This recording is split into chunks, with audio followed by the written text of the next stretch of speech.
Bienvenidas y bienvenidos. Hoy nos metemos de lleno con unos textos que son, bueno, fundamentales. Los 4 evangelios. Totalmente. Pilares, diría yo. Exacto.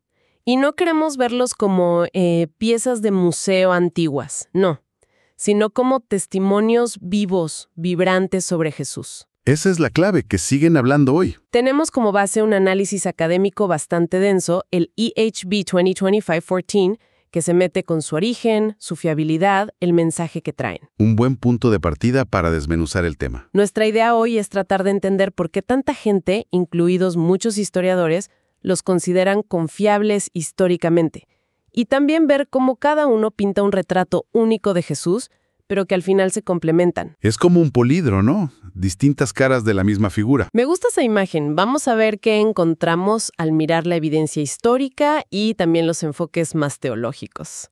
Listo. Vamos a esta inmersión. Dale, empecemos. A ver, para empezar, ¿qué tipo de documentos son los evangelios? Porque a veces se dice mito, leyenda. Claro, es la primera pregunta. Y el material que mencionaste argumenta que no encajan ahí. Entonces, ¿qué son? Se parecen mucho más a lo que en el mundo antiguo greco-romano se llamaba bios, biografías antiguas. Ajá. Craig Keener habla mucho de esto, ¿verdad? Exacto, Keener y otros. La idea del bios no era tanto una crónica día por día, minuto a minuto. No como una biografía moderna que te cuenta hasta qué desayunaba. Exacto. Se enfocaban más en mostrar el carácter de la persona, su esencia, su significado. Y sí, basados en hechos reales, en eventos que ocurrieron, pero con ese enfoque particular. Entiendo. Y ahí entra lo que decías de los retratos. Sí, Mark Strauss usa esa frase. 4 retratos, un Jesús. Es muy útil. Mateo te lo pinta como el rey Mesías que esperaban los judíos. Cumpliendo las profecías. Justamente. Marcos, en cambio, es el siervo sufriente. Pura acción y sacrificio. Lucas lo muestra como el salvador de todos, ¿no? Más universal. Para todos, sí. Y Juan, Juan va directo a la divinidad. El Hijo de Dios hecho hombre. Son perspectivas distintas, pero del mismo Jesús. Se complementan. Ok, si son biografías basadas en hechos, la pregunta obvia es, ¿de dónde sacaron la información? Los autores. Fundamental. Y aquí la fuente destaca muchísimo el papel del testimonio ocular. De los que vieron y oyeron directamente a Jesús. Richard Bauckham es un nombre clave aquí, ¿no? Sí. Bauckham ha hecho un trabajo muy importante. Argumenta, y creo que de forma convincente, que los evangelios no son el final de una larga cadena de rumores anónimos que se fueron deformando. El típico teléfono descompuesto. Exacto. Él dice que no, que están arraigados en los relatos de testigos presenciales, personas conocidas en las primeras comunidades cristianas. Y tiene una idea interesante sobre los nombres que a veces aparecen. Sí, eso es fascinante. Bauckham sugiere que cuando Marcos menciona, por ejemplo, a Bartimeo el ciego, o a los hijos de Simón de Cirene, Alejandro y Rufo. Que uno lee y piensa, ¿y estos quiénes son? Claro. Él dice que podrían funcionar como una especie de referencia viva. Como decir, miren, si dudan de esta historia, vayan y pregúntenle a Bartimeo o a Alejandro, que todavía andan por ahí y pueden confirmar. Eran garantes de la tradición. Tiene lógica en una cultura oral. Y además dice algo de los 12 apóstoles. Sí, que Jesús mismo los constituyó como un cuerpo oficial de testigos. Su función era recordar y transmitir fielmente lo que él dijo e hizo. Era parte de su misión. Vale. Testimonio directo. Pero, ¿cómo se transmitió eso hasta que se puso por escrito? ¿Fue todo de memoria? Fue una mezcla. Por un lado, no hay que subestimar la cultura oral del siglo I. Craig Blomberg nos recuerda que la gente tenía una capacidad de memorizar impresionante, mucho más que nosotros hoy. Era su forma de preservar lo importante. Exacto. Memorizar enseñanzas era normal. Pero no fue solo eso. Lucas mismo al principio de su evangelio dice claramente que él investigó y usó fuentes escritas que ya existían. Ah, o sea que admite que hubo escritos antes. Sí, dice que muchos ya han tratado de poner en orden la historia, tal como nos la transmitieron los que desde el principio fueron testigos oculares. Así que hubo memoria viva, pero también investigación y uso de documentos previos. ¿Y la iglesia primitiva? ¿Cómo recibió estos textos? ¿Los aceptaron rápido? Sorprendentemente rápido, sí. Tenemos testimonios muy tempranos. Ya en la primera mitad del siglo II, un tal Papillas, obispo, conectaba a Marcos con lo que recordaba Pedro, y a Mateo con una colección de dichos de Jesús en arameo o hebreo. Eso es muy temprano. Muy. Y poco después, Justino Mártir, como a mediados del siglo II, habla de las memorias de los apóstoles y dice que él las llama evangelios y que se leían en las reuniones de culto. Junto con los profetas del Antiguo Testamento, ¿les daban autoridad? Exacto. Y ya para el 180, más o menos, Irineo de León afirma que son 4 los evangelios aceptados universalmente en las iglesias: Mateo, Marcos, Lucas y Juan. Y los diferencia claramente de otros escritos, como los gnósticos. O sea que la idea de estos 4 como un conjunto canónico se estableció bastante pronto. Sí, esa convergencia de factores, el género biográfico, el testimonio ocular, la transmisión oral y escrita, y este reconocimiento temprano por la Iglesia es lo que construye un caso fuerte para su fiabilidad histórica. Se va armando el panorama. Hablemos de fechas. ¿Cuándo se cree que se escribieron? La fuente que tenemos sugiere que fueron tempranos, antes del año 70, después de Cristo. Ese es un punto súper interesante. El argumento principal es casi un argumento por silencio. ¿Cómo así? Ninguno de los 4 evangelios describe la destrucción del Templo de Jerusalén, que ocurrió en el año 70, como un evento pasado. Profetizan sobre su destrucción. Jesús habla de eso, pero no lo narran como «esto ya pasó». Y eso fue un evento cataclísmico para el judaísmo. Tremendo. Josefo, el historiador judío que escribió después, lo describe con todo detalle. Que los evangelios no lo hagan sugiere fuertemente que fueron escritos antes. Tiene sentido. Y también está el libro de Hechos, ¿no? Que es como la segunda parte de Lucas. Exacto. Hechos termina de una manera un poco abrupta. Pablo está bajo arresto domiciliario en Roma, y eso es alrededor del año 62. Y no cuenta qué pasó después. No menciona la gran persecución de Nerón, que fue en el 64, ni tampoco la muerte de Pedro y Pablo, que ocurrió después. La explicación más lógica es que Lucas terminó de escribir Hechos antes de esos eventos. Entonces, si Hechos es del 62, Su primera parte, el Evangelio de Lucas, tiene que ser anterior, quizá finales de los 50, principios de los 60. ¡wow! Y si aceptamos la teoría más común, que Marcos se escribió antes que Lucas, eso nos pone a Marcos quizá en los años 50. O sea, apenas 25 años después de la crucifixión. Muy cerca de los Hechos. Muy cerca. Eso es crucial para la fiabilidad histórica. ¿Y hay alguna evidencia fuera de los textos? Arqueología, por ejemplo. ¿Confirma algo? Sí, y es bien interesante. Obviamente la arqueología no puede probar la fe. Eso es otro nivel. Pero sí puede mostrar si los relatos encajan en el mundo que describen. Si son coherentes con la época y el lugar. Exacto, y sí lo son. Por ejemplo, se encontró el estanque de Betesda, en Jerusalén, con los 5 pórticos que describe Juan. Ah, mira, el de Juan 5. Ese mismo. También el estanque de Siloé. Hay una inscripción que confirma a Poncio Pilato como prefecto de Judea, tal como dicen los evangelios.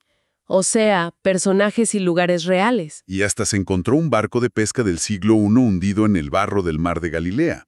Te da una imagen tangible del mundo de Pedro y Andrés. Qué bueno. Como dice Blomberg, esto no prueba el Evangelio, pero sí muestra que los autores sabían de lo que hablaban, conocían la Palestina de esa época. Exactamente.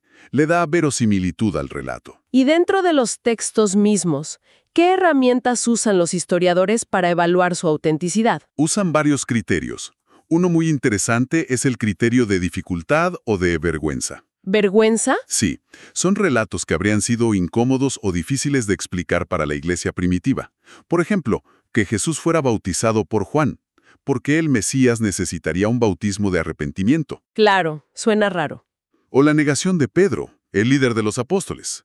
O la crucifixión misma, que era una muerte considerada maldita y humillante. Es muy poco probable que la iglesia inventara cosas así sobre su fundador y sus líderes. Al contrario, hubieran querido ocultarlas. Probablemente. Otro criterio es la atestación múltiple. Cuando un evento o una enseñanza aparece en diferentes fuentes independientes dentro del Nuevo Testamento. Por ejemplo, La Última Cena. La tenemos en Marcos, Mateo, Lucas, y también Pablo habla de ella en sus cartas, y Juan tiene el lavatorio de pies que se relaciona. Son tradiciones distintas que apuntan a un mismo evento central. y hay otro más, ¿no? El de coherencia. Sí, el criterio de coherencia. Las enseñanzas y acciones de Jesús, aunque radicales, encajan dentro del contexto del judaísmo del primer siglo. No son algo totalmente ajeno a ese mundo, aunque lo transformaran. ¿Qué? Ahora, aplicando esto al evento más crucial y polémico, la resurrección. ¿Cómo se aborda desde la historia? Aquí es muy útil lo que llaman el enfoque de hechos mínimos. Lo trabajan autores como Gary Habermas, Michael Licona. ¿En qué consiste? Se enfoca en un conjunto de datos históricos que son aceptados por la gran mayoría de los estudiosos del tema, incluso los más críticos y escépticos. No se basa en que la Biblia lo dice, sino en evidencia histórica amplia. ¿Y cuáles serían esos hechos mínimos aceptados? Son básicamente 5. Primero, Jesús murió por crucifixión romana. Eso es casi universalmente aceptado. Segundo, Los discípulos de Jesús tuvieron experiencias que ellos interpretaron sinceramente como apariciones de Jesús resucitado. Y esto los cambió radicalmente. Pasaron de estar escondidos y asustados a proclamar su resurrección públicamente, arriesgando sus vidas. la transformación es un dato histórico fuerte. Muy fuerte. Tercero, Pablo, que era un perseguidor feroz de los cristianos, también tuvo una experiencia que él creyó que era Jesús resucitado y se convirtió en uno de sus mayores apóstoles. Otro cambio radical, inexplicable de otra manera. Cuarto hecho. Santiago, el hermano de Jesús. Durante el ministerio de Jesús, él y sus hermanos eran escépticos, no creían en él. Pero después de la crucifixión, Santiago se convierte en líder de la iglesia en Jerusalén. La tradición dice que también tuvo un encuentro con Jesús resucitado. ¿Y el quinto? La tumba vacía. Exacto. La tumba en la que Jesús fue sepultado fue encontrada vacía pocos días después. Este hecho tiene un apoyo mayoritario entre los historiadores, aunque quizás no tan universal como los otros 4, pero sigue siendo muy fuerte. Entonces, con esos 5 hechos sobre la mesa, La pregunta es, ¿qué hipótesis explica mejor todos estos hechos juntos? Y aquí es donde la propuesta del Nuevo Testamento, que Dios realmente resucitó a Jesús de entre los muertos, se presenta no solo como una afirmación de fe, sino como la explicación histórica que mejor encaja y da cuenta de todo ese conjunto de datos aceptados. es una conclusión basada en inferencia a la mejor explicación usando criterios históricos. Exactamente. Licona, por ejemplo, aplica criterios de evaluación de hipótesis históricas, y la resurrección física emerge como la que tiene mayor poder explicativo, mayor alcance, es menos ad hoc, etc. La confianza en los evangelios, entonces, no viene de un solo hilo, sino de cómo todas estas líneas de evidencia, género, testigos, transmisión, fechas, arqueología, criterios internos, hechos mínimos, convergen. Queda mucho más claro así. Ahora, si nos centramos en Mateo, Marcos y Lucas, se les llama sinópticos. Sí, del griego sinopsis, que significa ver juntos. Porque si los pones en columnas, ves que cuentan muchas historias iguales, a veces con las mismas palabras, pero también tienen diferencias. Es curioso. Es el famoso problema sinóptico. Es un verdadero rompecabezas tratar de entender la relación exacta entre ellos. ¿Quién copió a quién? ¿Usaron fuentes comunes? ¿Cuáles son los datos clave de ese problema? Básicamente 3 cosas. Primero, lo que se llama la triple tradición. Es el material que está en los 3, Mateo, Marcos y Lucas. Y lo interesante es que casi todo el contenido de Marcos también aparece en Mateo y en Lucas. Marcos parece ser la base. Ok. Segundo, La doble tradición. Este es material que comparten Mateo y Lucas, pero que sorpresa, no está en Marcos. ¿y qué tipo de material es? Principalmente dichos, enseñanzas de Jesús.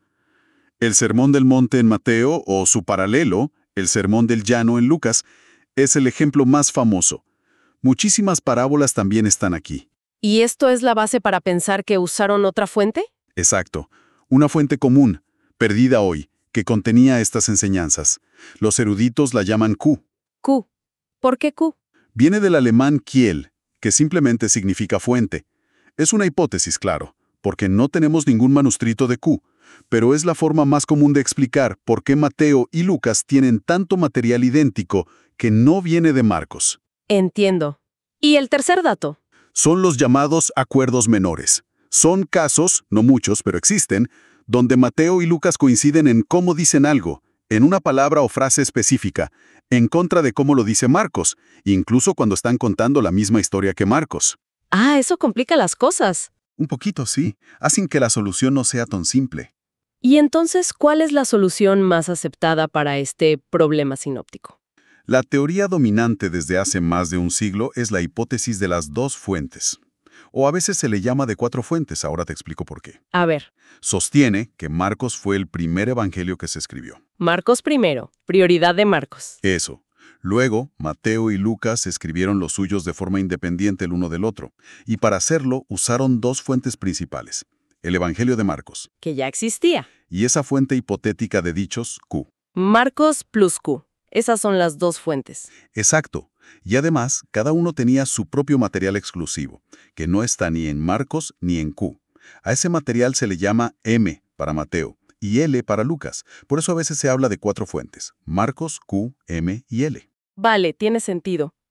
Pero, ¿por qué se piensa que Marcos fue el primero? ¿Qué argumentos hay? Hay varios argumentos fuertes. Uno es la brevedad. Marcos es bastante más corto.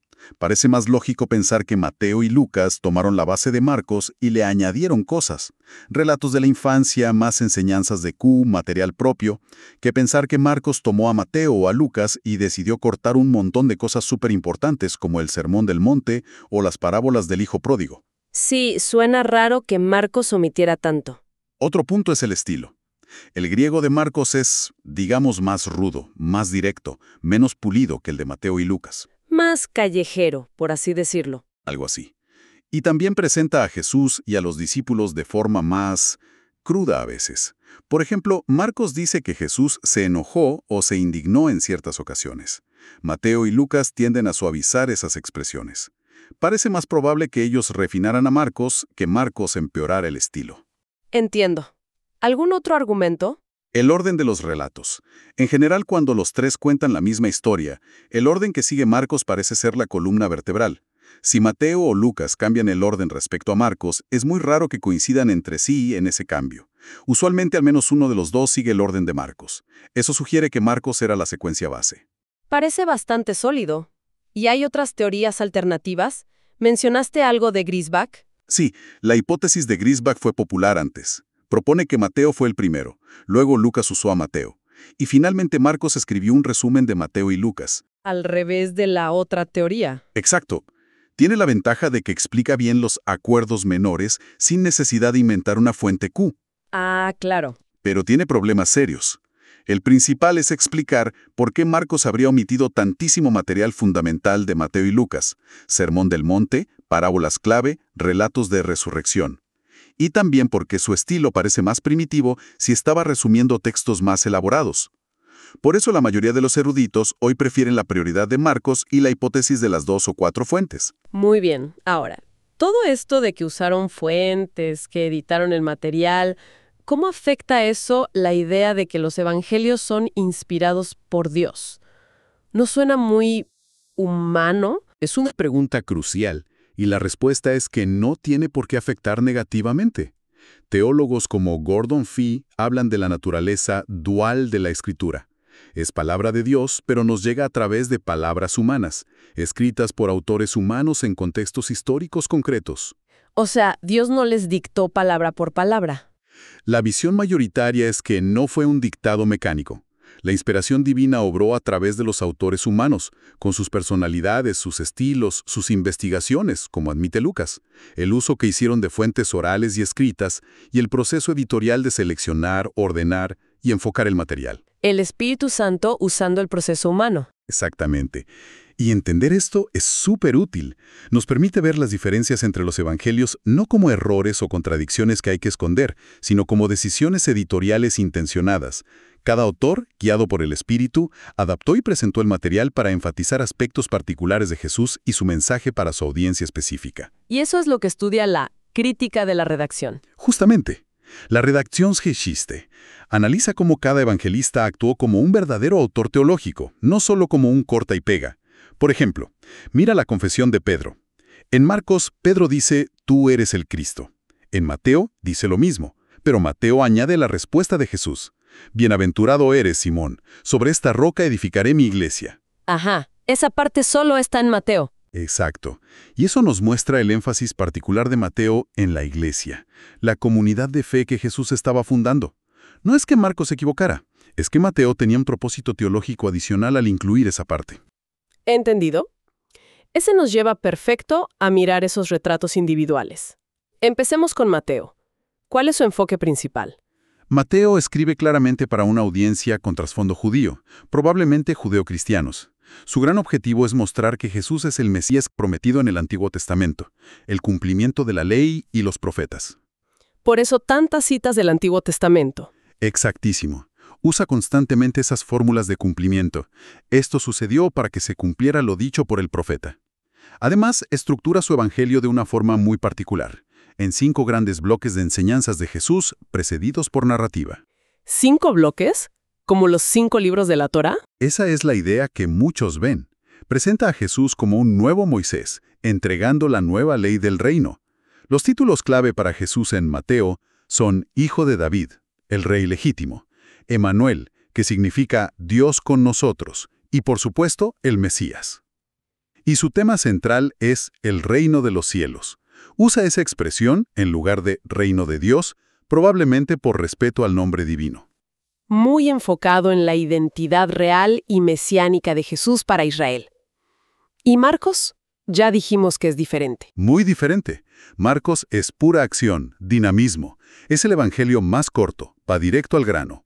Probablemente escrito para una audiencia gentil, quizás en Roma. ¿Por qué en Roma? Explica costumbres judías que un judío daría por sentadas. Y usa algunas palabras latinas, latinismos. Su ritmo es súper rápido. Usa muchísimo la palabra eutais, que significa inmediatamente, enseguida. El evangelio del ya mismo. Algo así. Y su cristología es interesante, porque tiene una tensión. En la primera mitad, vemos el poder de Jesús, sus milagros, su autoridad, pero a menudo pide silencio sobre quién es Él. Es el famoso secreto mesiánico. ¿Por qué haría eso? Hay varias teorías, quizás para evitar malentendidos políticos sobre su mesianismo, o para que la gente no lo siguiera solo por los milagros, o porque su identidad completa solo se entendería a la luz de la cruz. Que es a donde va la segunda mitad, ¿no? Exacto. A partir de la confesión de Pedro, Marcos 8, el enfoque gira hacia el camino a Jerusalén, hacia el sufrimiento. Jesús empieza a hablar de que el Hijo del Hombre debe padecer, ser rechazado y morir. Es el modelo del siervo sufriente de Isaías. Su identidad se revela plenamente, irónicamente, en la cruz, cuando un centurión romano exclama: «Verdaderamente este hombre era hijo de Dios». ¡Qué potente! Y también decías que es realista sobre el discipulado. Sí, Marcos no idealiza a los discípulos. Muestra sus miedos, sus fallos, su incomprensión. Y deja claro que seguir a Jesús implica negarse a sí mismo y tomar la cruz. Es un llamado exigente, pero también muestra la gracia de Jesús con ellos. Ahora, Lucas. Mencionaste que tiene un enfoque más universal. Sí, Lucas, que la tradición identifica como médico y compañero de Pablo, escribe para un tal Teófilo, probablemente un gentil de buena posición. Y lo dice al principio, quiere ofrecer un relato ordenado y bien investigado de los hechos. Hay un énfasis en la precisión histórica. Exacto. Y su perspectiva es claramente universal. Su genealogía de Jesús no se detiene en Abraham, como la de Mateo, sino que llega hasta Adán, el padre de toda la humanidad. Jesús es el Salvador para todos. A veces se dice que su cristología va de la tierra hacia arriba. Muestra la humanidad perfecta de Jesús, su compasión, su dependencia del Espíritu Santo, y gradualmente va revelando su divinidad. El Jesús de Lucas tiene una preocupación especial por los marginados de la sociedad. Los pobres, las mujeres, que tienen un papel muy destacado en Lucas, los samaritanos, que eran despreciados por los judíos, los recaudadores de impuestos, los pecadores. El amigo de los excluidos. Totalmente. Y hay temas que se repiten mucho en Lucas: la alegría, el gozo, la alabanza. Piensa en los cánticos al principio del Evangelio, la importancia de la oración, la obra central del Espíritu Santo, y este plan de Dios que avanza imparable desde Jerusalén hasta los confines de la tierra, que luego desarrollará en Hechos. Y finalmente llegamos a Juan, que parece jugar en otra liga. Pues, distinto, sí. Probablemente el último en escribirse. Aunque, como sugiere Blomberg, no es que ignorara a los otros. Parece conocer las tradiciones sinópticas y las complementa conscientemente, enfocándose en cosas que ellos no cubrieron tanto. Como el ministerio en Judea, ¿no? Y largos discursos. Exacto. Menos parábolas, más diálogos y monólogos teológicos profundos. Y su cristología es la más explícita desde el principio. Si Lucas iba de la tierra hacia arriba, Juan va del cielo hacia abajo. ¿Cómo es eso? El prólogo, Juan 1:1-18, es una cumbre teológica. Presenta a Jesús como el Logos, la palabra eterna que existía desde siempre con Dios y que era Dios. Y esta palabra divina se hizo carne, habitó entre nosotros para revelar al Padre. Fuertísimo. Y luego tienes las 7 grandes declaraciones yo soy de Jesús. Yo soy el pan de vida, la luz del mundo, la puerta, el buen pastor, la resurrección y la vida, el camino, la verdad y la vida, la vid verdadera. Son autorrevelaciones de su identidad y misión divinas. Y también están las otras, las absolutas. Claro. Especialmente en Juan 8:58 cuando discute con los líderes judíos sobre Abraham. Y Jesús dice, de cierto os digo, antes que Abraham fuese, yo soy. Usando el yo soy que recuerda el nombre de Dios en el Éxodo. Exacto. Como señala B.A. Carson y muchos otros, esa es una de las afirmaciones de deidad más claras de Jesús en los Evangelios. Los que lo oyeron entendieron perfectamente la implicación, por eso recogieron piedras para apedrearlo por blasfemia. No cabía duda de lo que estaba diciendo. En este punto es justo mencionar, como hace la fuente, que hay otras formas de interpretar estas afirmaciones tan fuertes.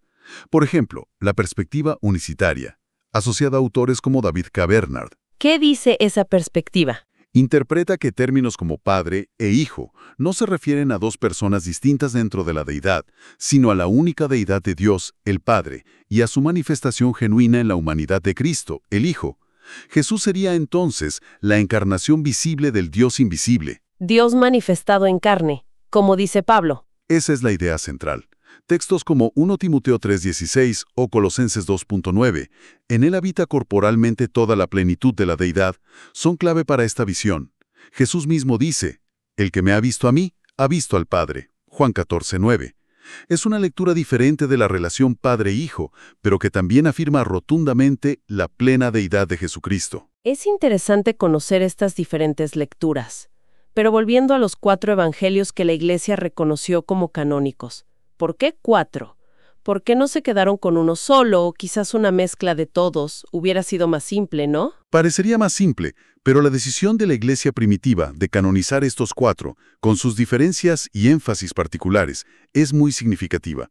Sugiere que entendieron, quizás guiados por el Espíritu, que la persona y la obra de Cristo son tan inmensamente ricas y multifacéticas que ningún retrato único podría capturarlo todo. Necesitamos todas las perspectivas para acercarnos a la verdad completa. Exacto, la plenitud emerge de esta sinfonía de voces, no de intentar aplanar las diferencias en una sola melodía monótona.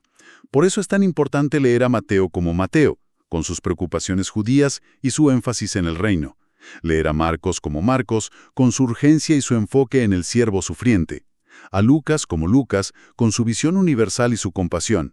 Y a Juan como Juan, con su teología profunda y su énfasis en la divinidad y la relación con el Padre. La diversidad es una riqueza, no un problema. Es lo que se llama una lectura canónica. Me gusta eso de la sinfonía. Ahora, intentando unir un poco los hilos de estos 4 testimonios. Un tema central que aparece en todos, aunque con matices, es el reino de Dios. ¿Cómo podemos entender bien qué significa eso? Es fundamental. Y la clave que muchos teólogos como George Eldon Ladd, basándose en Gerhardus Voss y otros, han desarrollado es el concepto de escatología inaugurada. Evento futuro y final, la intervención definitiva de Dios en la historia, en realidad ya empezó a manifestarse con la venida de Jesús. No es solo algo para el futuro. No, Jesús mismo lo anuncia en Marcos 1:15. El tiempo se ha cumplido y el reino de Dios se ha acercado. Las bendiciones que se esperaban para el final de los tiempos, el perdón de los pecados, la presencia del Espíritu Santo, el poder sobre Satanás y los demonios, la sanidad física, empezaron a estar disponibles ahora, en el presente, a través de la persona y obra de Jesús. El reino ya está aquí. Pero todavía no en su plenitud. Esa es la tensión, porque claramente todavía vemos pecado en el mundo. Todavía hay sufrimiento, enfermedad, muerte. El reino no ha llegado en su consumación final. Vivimos en el ya, pero todavía no. Entre la inauguración y la consumación. Exactamente. Y esta tensión explica muchas de las enseñanzas de Jesús, especialmente las parábolas del reino en Mateo 13. Hablan de un comienzo humilde, como una semilla de mostaza, pero de un crecimiento seguro hasta un final glorioso con la separación del trigo y la cizaña en el juicio final. Vivimos en esa era intermedia. Entender eso ayuda a leer muchas cosas con otros ojos. ¿Y qué pasa con la identidad de Jesús? Si juntamos los 4 retratos, ¿cuál es la imagen final que emerge? La convergencia es realmente impresionante. A pesar de sus diferentes ángulos y énfasis, los 4 evangelios apuntan inequivocadamente a una identidad altísima, divina, para Jesús. Mencionaste el título Hijo del Hombre. Sí, es un título fascinante que Jesús usa muchísimo para referirse a sí mismo, especialmente en los sinópticos. Suena humilde, como ser humano, pero su trasfondo está en Daniel 7. ¿Daniel 7? Ahí, el Hijo del Hombre es una figura celestial, casi divina, que viene en las nubes del cielo y recibe de Dios dominio, gloria y un reino eterno sobre todas las naciones. O sea que cuando Jesús lo usa, Está haciendo algo muy astuto. Se identifica con la humanidad. El Hijo del Hombre no tiene dónde recostar la cabeza. Habla de su misión terrenal y de su sufrimiento necesario. El Hijo del Hombre debe padecer mucho, pero al mismo tiempo está reclamando esa autoridad y gloria divinas de Daniel 7, especialmente cuando habla de su regreso futuro. Verán al Hijo del Hombre viniendo en las nubes con gran poder y gloria. Es un título que une humanidad y divinidad. y además de ese título, cada uno a su manera afirma su deidad. ¿Sí? Mateo lo llama Emmanuel, Dios con nosotros. Marcos muestra su autoridad asombrosa sobre la naturaleza, la enfermedad, los demonios, algo que pertenece a Dios. Lucas destaca que hace cosas que solo Dios puede hacer, como perdonar pecados, y lo presenta lleno del Espíritu Santo de una manera única. Y Juan, bueno, ya lo dijimos, el Logos eterno, el gran yo soy. El testimonio combinado de los 4 es que este Jesús de Nazaret era de alguna manera misteriosa pero real, Dios hecho hombre. Es potente leerlos juntos desde esa perspectiva. Para ir cerrando, si alguien nos escucha y quiere meterse más a fondo a leer los evangelios por su cuenta, ¿qué consejos prácticos podríamos darle, basados en todo esto que hablamos? Buena pregunta. Creo que hay 3 cosas clave. Primero, cómo abordar las aparentes contradicciones o discrepancias. Que a veces asustan o confunden. Exacto. Lo primero es no entrar en pánico.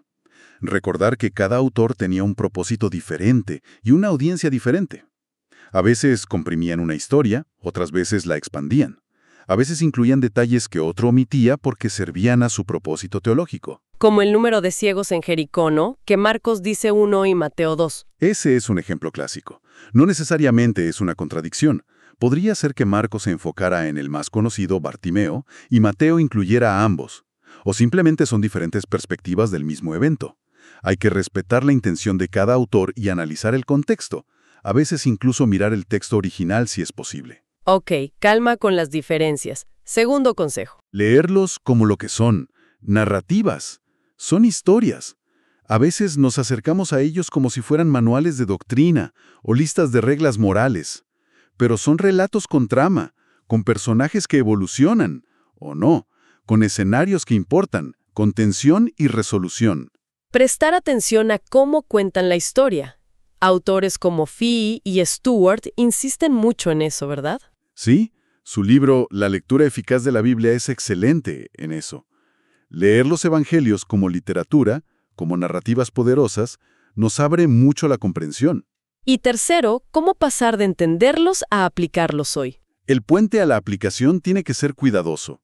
Debe basarse, primero, en entender qué quiso decir el autor original a su audiencia original, lo que a veces se llama interpretación literal, o mejor, histórico-gramatical.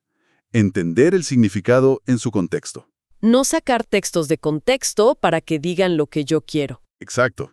Una vez que captamos el principio teológico central que el autor estaba comunicando, sobre Dios, sobre Jesús, sobre el reino, sobre el discipulado, entonces podemos preguntarnos, ¿cómo se aplica este principio eterno a mi vida, a mi situación, a nuestra comunidad hoy? Y siempre, la aplicación debe ser cristocéntrica, es decir, vista a la luz de la persona y obra completa de Jesús. Respetar el texto, leerlo como historia y aplicar el principio central. Buenos consejos. Bueno, la verdad es que ha sido un recorrido intenso, pero creo que muy esclarecedor. Hemos ido desde la base histórica de los evangelios, por qué podemos confiar en ellos, hemos visto cómo se relacionan Mateo, Marcos y Lucas, los retratos tan únicos y complementarios que nos ofrecen los 4, y hasta cómo podemos leerlos y aplicarlos hoy. Sí, son documentos de una riqueza inagotable, arraigados en testimonios de primera mano, preservados con un cuidado sorprendente a lo largo de los siglos. Y cada uno a su manera nos abre una ventana diferente para asomarnos a la figura que está en el centro de la fe cristiana. Totalmente. Una figura compleja y fascinante. Y quizá, para terminar, una reflexión que queda picando.